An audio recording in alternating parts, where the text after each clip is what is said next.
Now, Congressman Steve Scalise is in town touring the decertified levees throughout southeast Louisiana.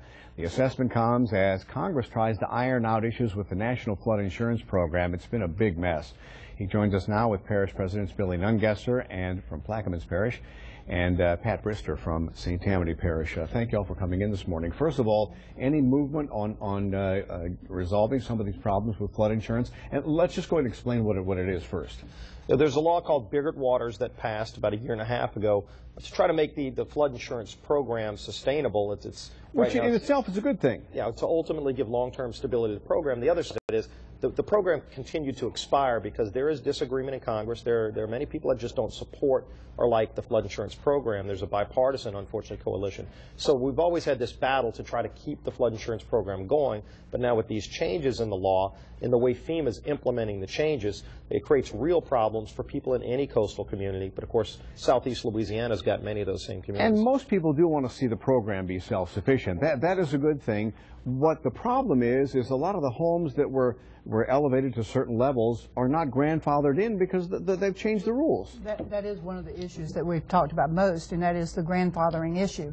Even people that built the code inside levees, they are not grandfathered at their rate now, and that is a big issue, that their homes become unsellable when these insurance rates go up so much. So it really is going to hurt in many, many ways. But that's just one of the main issues that we're seeing. And you know, we've heard some people say, you know, my flood insurance is going to go from a few $100s to $10,000 or whatever. Mm-hmm. I mean, how often is that actually the case? Well, one of the problems is the new maps FEMA rolled out only took 100-year protection levees. So the Mississippi River levees, for instance, in South Plaquemines, they weren't even figured in elevation. So like Jesuit Bend went from 3 to 9 feet.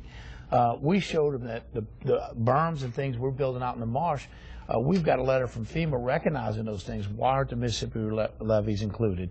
So they're going to refigure those maps. So we'll get some relief from the redoing of the maps, and we're going to do that across coastal Louisiana, working with Dr. Saheda to do that and run new storm surge models. It'll bring it down, which will help that burden, but we got to work it from all areas. And a lot of these things seem like it's just simple logic. No offense, Steve, but a lot of times it's hard to get logic through in Congress. Well, that's unfortunately one of the hardest things to get past is something that makes logical sense. I pointed this out to the Corps of Engineers.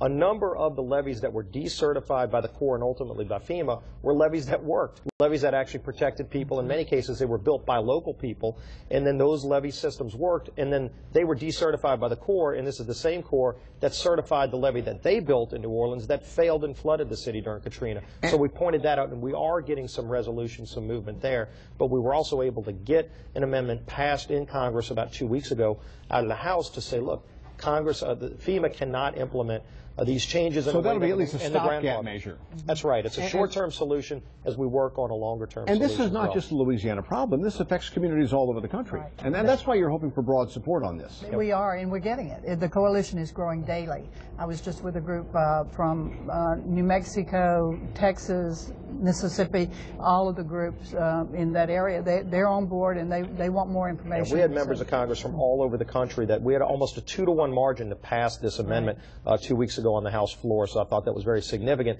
and a number of national organizations. Sandy was unfortunate. I was up in Long Island with Kevin Davis a few weeks ago explaining the situation we're in down here.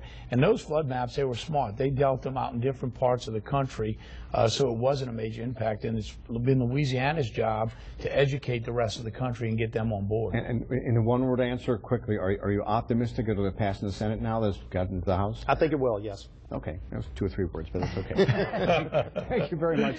Right now, 7:16.